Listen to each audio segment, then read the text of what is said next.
Կապանը յուրահատուկ նշանակություն ունի ուժեղ Հայաստան դաշինքի համար։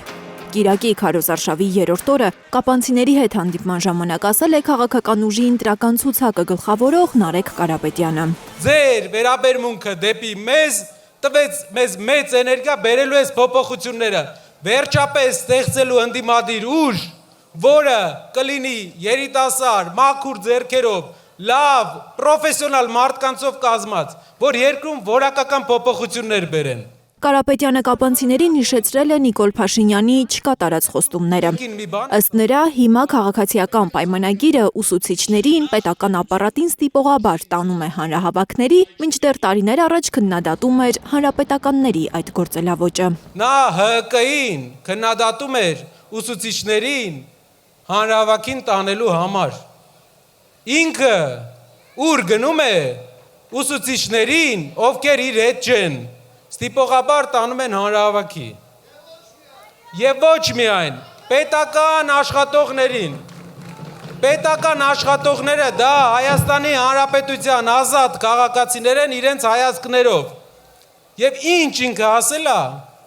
իր գլխին է եկել։ Ինչ ինքը քննադատել է, նույնը արել է։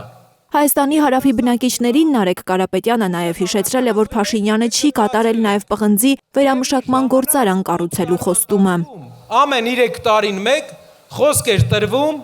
որ կկառուցվի պղնձի վերամշակման գործարան վերջապես էս մեր երկրում, որ մեր երկրի գլխավոր հարստությունը չենք տանելու Չինաստան, հողի տեսքով։ Վերամշակելու ենք եւ օգտագործելու ենք, չի կատարվել։ Որն է փոփոխությունը մեր առաջարկած։ Որակական Կապանի հանքերը, Քաջարանի հանքերը, Սյունիքի հանքերը, դա մեր արդյունաբերության վերածննդի հիմքն են։ Ցինկը, մոլիբդենը, պղինձը հիմք է լինելու մեր գործազուրկ ժողովրդին աշխատանքով ապահովելու համար, ժողովուրդ։ Նարեկ Կարապետյանը արձագանքել է նաև Սուրեն Պապիկյանի կապանից Սամվել Կարապետյանի հասցեին հնչեցրած հայտարարություններին։ Ի տարբերություն Նիկոլ Փաշինյանի, Սամվել Կարապետյանը ծառայել է բանակում, Հայաստանի զինված ուժերին տարիների ընթացքում ահռելի աջակցություն է ցուցաբերել։ Քո ղեկավարը չի ծառայել բանակում, ապրիլյան պատերազմին, մասնակցել է մայիսին,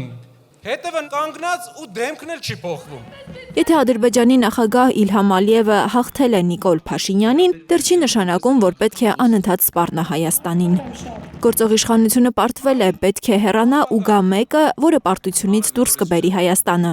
Սա արդեն Գորիսում է հայտարարել Նարեկ Կարապետյանը։ Աշխարհի 80-րդ երկիրը պետքա մեզ հաթաթա չտա, այս այն դարն է չի, որ կարողանա ինչ որ ձև սենց գան ասեն էսի արևմտյան Ադրբեջանա վсё։ Լիլիթ Գասպարյան, Հայլուր։